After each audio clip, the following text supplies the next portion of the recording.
del cuadro clínico en los primeros meses de la vida puede parecer cosas muy similares y sin embargo vamos a ver que los diagnósticos pueden ser bastante diferentes y hay que mirar muy bien ciertas cosas para decidir cuándo corresponde hacer estudios y cuándo no corresponde hacer estudios.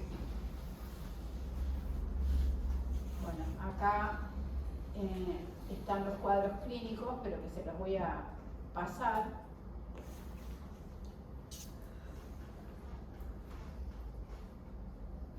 Que son las distintas pensamientos que hay que tener cuando tenemos un lactante que llora, que vomita, ¿cuáles son las consideraciones que tengo que tener? Puede ser un cólico del lactante, puede ser una alergia a la proteína de leche de vaca, puede ser un reflujo fisiológico, pero también puede haber un trastorno del vínculo. Y esto es lo que hace muchas veces difícil, cuando vienen a la consulta los bebitos que lloran y los padres están angustiados. Los muy vomitadores, como ustedes vieron, también pueden tener un cuadro que se llama síndrome pilórico. ¿Qué es el síndrome pilórico? La hipertrofia del píloro que puede hacer que vomite mucho. Pero el que vomita mucho también baja de peso. Entonces, cuando yo tengo un bebito que vomita y además baja de peso, tendré que pensar que es un síndrome pilórico o eventualmente una alergia a la proteína de leche de vaca, que el otro día estuvimos hablando. Nunca va a ser un reflujo fisiológico, porque si es fisiológico no debiera bajar de peso. Ni tampoco un Marlon Bauer, que era lo que hablábamos el otro día.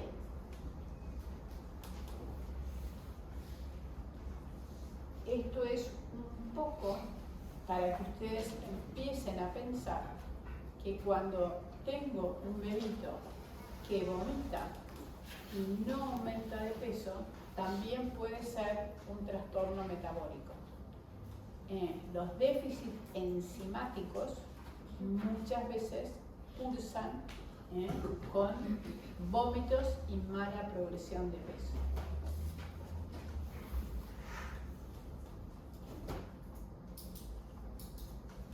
Muy bien, como ustedes aprobaron la prueba, ahora vamos a hablar un poco de cuál es el desafío que hay en los primeros, particularmente el primer semestre de la vida. Entonces, ustedes vieron distintas expresiones clínicas y las familias con sus bebés no vienen con una etiqueta puesta. Entonces, ustedes son los que van a tener que, de acuerdo a determinadas circunstancias clínicas, hacer diferencia entre quién tiene un reflujo fisiológico, quién tiene un reflujo patológico, quién tiene una alergia a la proteína de leche de vaca, quién tiene un síndrome pilórico, quién tiene un trastorno metabólico y quién tiene un trastorno del vínculo. Porque muchas veces pasa que vienen llorando, muy angustiados, muy agobiados, y cuando uno le escucha, piensa por ahí que está enfermo, pero por ahí está enfermo porque no lo están entendiendo a ese bebé o porque alguno de los dos progenitores está pasando una situación traumática y el bebito expresa la angustia de la mamá o la angustia que hay en la familia. Entonces, el llanto, la irritabilidad, el vómito, puede ser expresiones de cosas muy, muy diversas.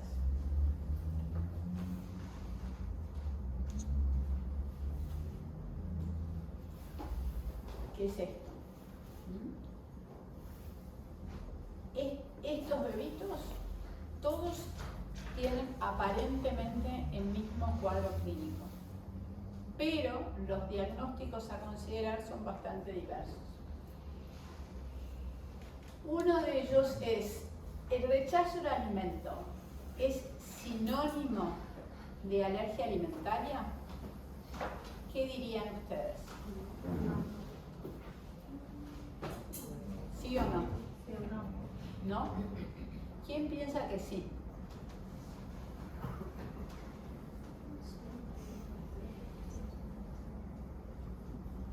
No entendieron nada de mi charla del otro día. La esofagitis eosinofílica del lactante se va a expresar como rechazo al alimento. Y yo el otro día, cuando di la charla, se los conté. Se ve que nadie me escuchó. O sea, el rechazo del alimento puede ser una expresión de acidez, o sea, de reflujo patológico, o de alergia a la proteína de leche de vaca, o de una esofagitis eosinofílica, o de un trastorno auricular. Es decir, todas estas son situaciones que pueden hacer que el bebito prefiera no comer. El sandífer, que es esa posición como de opistótono, ¿es sinónimo de reflujo? Sí. ¿Sí o no? Sí. ¿Sí o no? Sí. ¿Y de algo más? ¿Y si yo les digo que puede ser un equivalente convulsivo?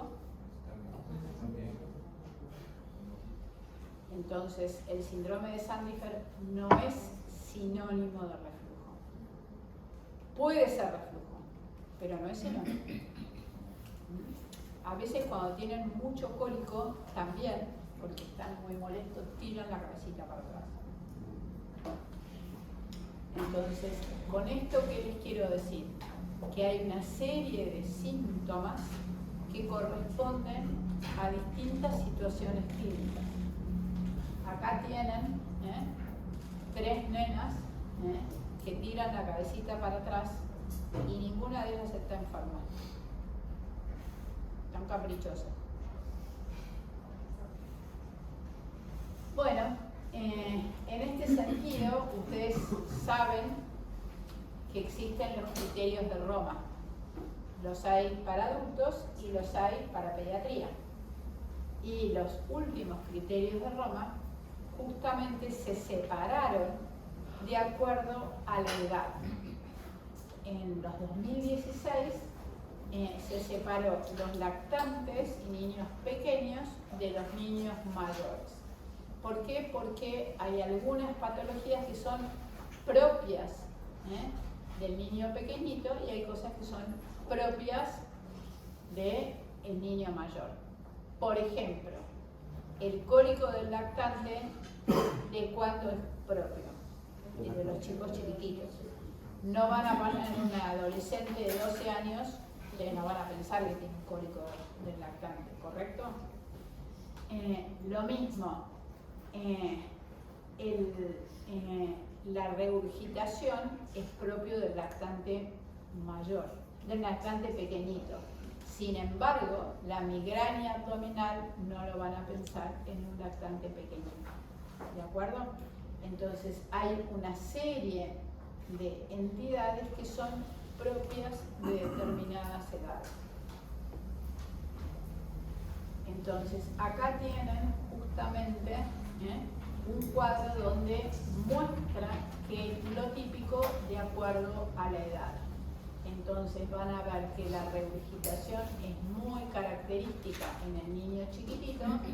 El síndrome de vómito cíclico puede empezar de pequeñito, pero es más característico del chico más grande. Como decíamos, el cólico es típico del lactante pequeñito. ¿Alguien sabe lo que es la disquesia? ¿Nadie sabe lo que es la disquesia? La disquesia es una expresión de dolor para defecar. Son bebitos que ponen una carita de dolor, se ponen todos colorados porque como si les costara mucho ganar deposiciones. No están constipados, simplemente es como una expresión de malestar cuando defecan. Y esto es absolutamente transitorio, es propio del lactante chiquitito, y simplemente hay que tranquilizar a la familia, explicarle que esto es un trastorno funcional y que se va a ir con la edad. Otra cosa que es también bastante característica desde bastante pequeñitos es la constipación.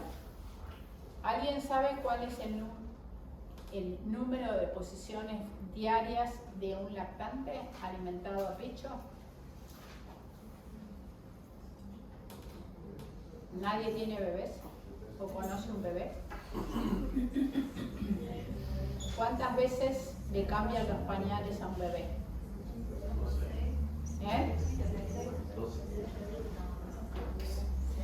Puede ser de 6 a 8 veces por día, porque es cada vez que come, pero también puede ser una vez cada 8 días. Ese es el rango de normalidad en un lactante alimentado a pecho. Es decir, que puede tener deposiciones cada vez que se alimenta, y si el día tiene 24 horas, cada 3 horas, 3 por 8 es 24. Puede ser que tenga deposiciones 6 a 8 veces por día, pero también puede hacer una deposición cada 5, 7 días, 8 días. Y eso también puede ser fisiológico. Entonces, esto es un poco lo que ustedes tienen que saber. En cambio, nunca van a pensar en un lactante menor de 6 meses que si tiene diarrea es un colon irritable. Con esto, ¿qué les quiero decir? Que hay entidades funcionales que son propias de los niños más pequeñitos y hay cosas que son más características en los niños mayores. Bueno, esto es por lo que vienen muchas veces a la consulta. Que el bebito vomita como el exorcista y la madre está desesperada porque cada vez que se está por salir, así se encuentra con todo el vómito encima. Entonces, esto es lo que se llama el regurgitador feliz con una madre infeliz. Y así vienen a la consulta, desesperados porque dice, todo el tiempo vomita y vomita un montón. Y entonces la pregunta es, ¿hay que estudiarlo o no hay que estudiarlo? ¿Qué hacen con ese bebito que vomita como el exorcista? ¿Hay que estudiarlo o no hay que estudiarlo?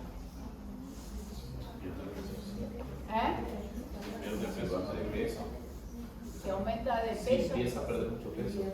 Pero si aumenta bien de peso, ¿lo estudian? No.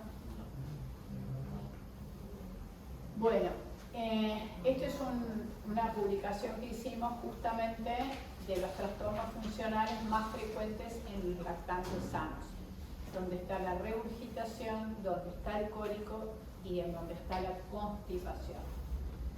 Y entonces, también, ustedes saben que el otro día charlamos de las alergias alimentarias y hoy en día ha aumentado mucho la prevalencia de las alergias alimentarias y se pueden expresar como vómitos, como irritabilidad, pero también con algo de pérdida de peso.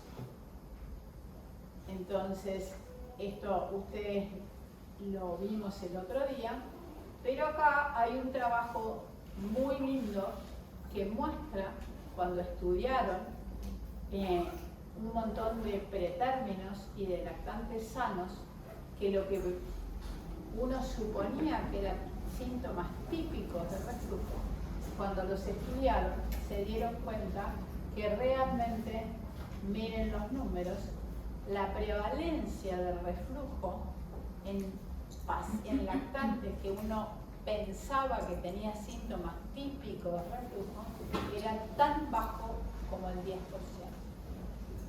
O sea que el 90% de las veces nos habíamos equivocado. ¿Y esto por qué es importante? Por aquellos que tratan con antiácidos a los lactantes que vomitan, tiran la cabecita para atrás y dicen tiene síntomas típicos de reflujo y le ponen un inhibidor de bomba. Esto viene a cuento justamente de eso, que no hay que medicar sin estudiar, porque en el 90% de las veces nos vamos a estar equivocando.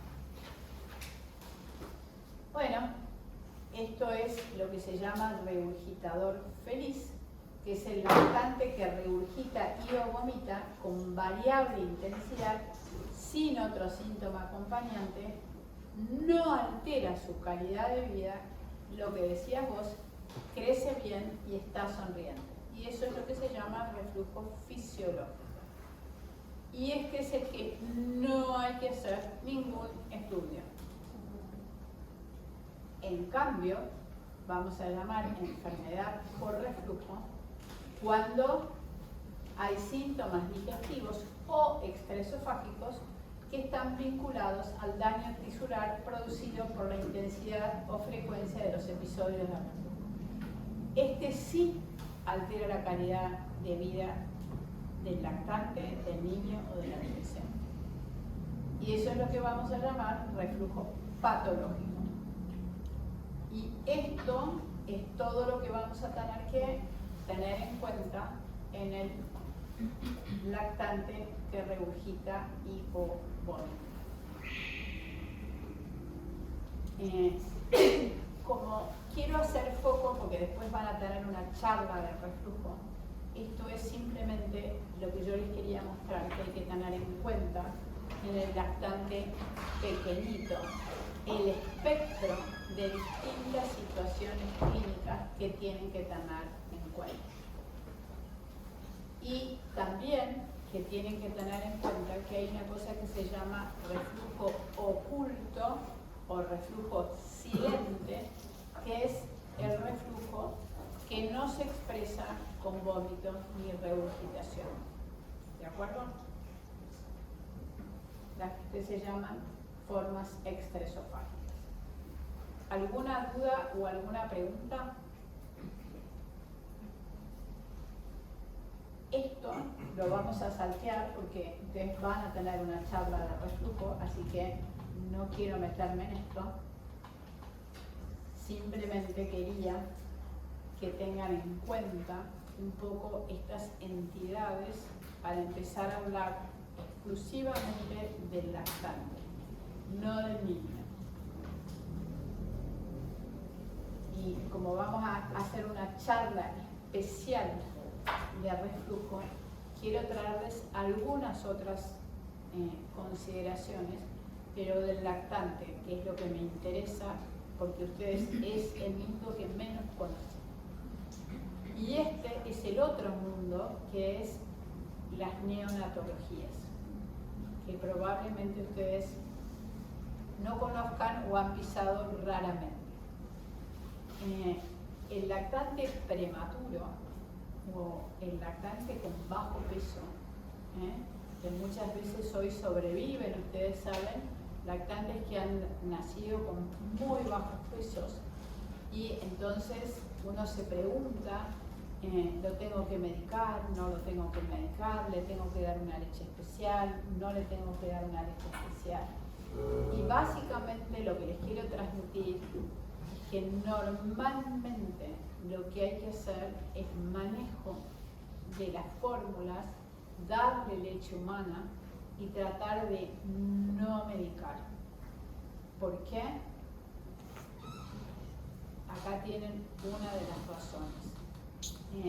La ranitidina o ahora la famotidina, depende, o los inhibidores de bomba, aumentan las probabilidades de infección, aumentan un cuadro que le puede costar la vida al bebé, que es la enterocolitis microtizante, y finalmente la mortalidad.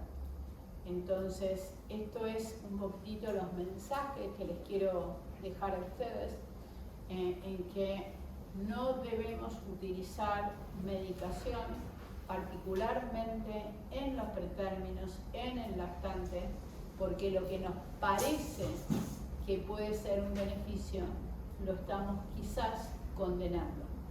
Condenando hoy o condenando para el mañana. Ustedes hoy en día habrán escuchado mucho sobre la microbiota y van a tener charlas de la microbiota. Imagínense que un lactante prematuro ya nace normalmente con una enorme desventaja, que muchas veces van a ser por cesárea, porque quien nace pretérmino en general es por una situación de riesgo y la mayoría de las veces van a nacer por cesárea.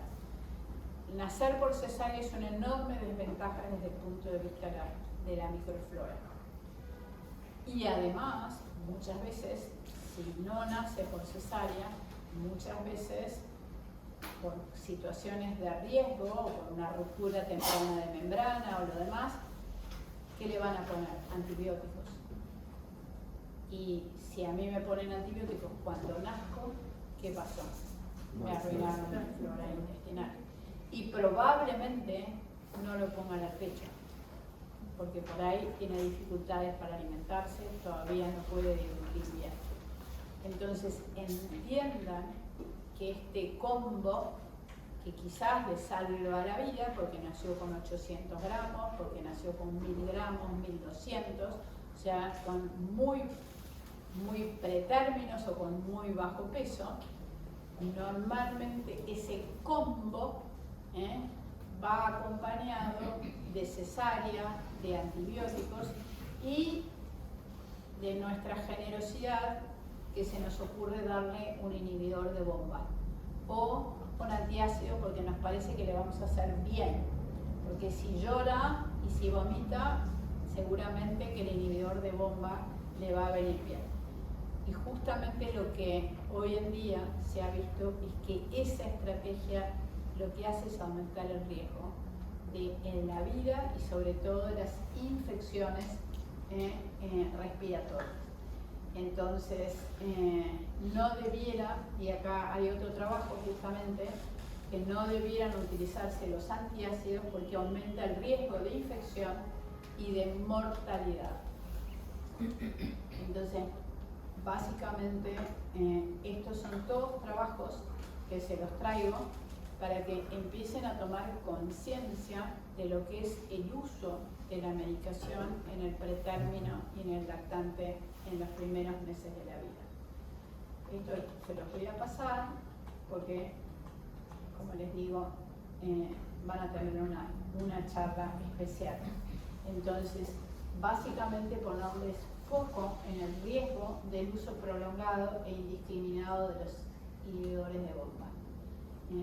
Que quiero básicamente hacer, porque esto es algo que en adultos los usan mucho y nosotros tratamos de ser muy cautelosos en cuando indicamos un antiácido o un inhibidor de bomba. Y estos son todos los trabajos que muestran cómo cambia la flora intestinal por el simple hecho de haberle dado un inhibidor de bomba. Y si yo le cambio la flora intestinal, ustedes saben que hoy en día se ha visto que la obesidad tiene que ver con la flora intestinal, que la diabetes tiene que ver y hasta los trastornos desde el punto de vista de la salud mental tienen que ver con esto. Entonces, básicamente es hablarles un poquitito de esto. El reflujo es un trastorno funcional benigno que se va a resolver con el crecimiento. El apoyo y el reaseguro familiar es esencial para transitarlo. Los síntomas en el lactante pequeño son comunes a otras entidades que deben descartarse. La lactancia materna es la mejor opción nutricional. El uso de las fórmulas que se llaman antirregurgitación puede considerarse cuando la lactancia materna no está disponible, ya que es una estrategia segura. Esto creo que dice lo mismo. Y acordarse, básicamente, que hoy en día sobreviven muchos lactantes, muchos prematuros que tienen algunas comorbilidades. Entonces, existen escasos medicamentos con estudios pediátricos con seguridad y eficacia comprobados. Los IVP son útiles para el control del reflujo ácido, pero debemos reforzar el concepto del riesgo potencial del incremento de infecciones, en particular en prematuros.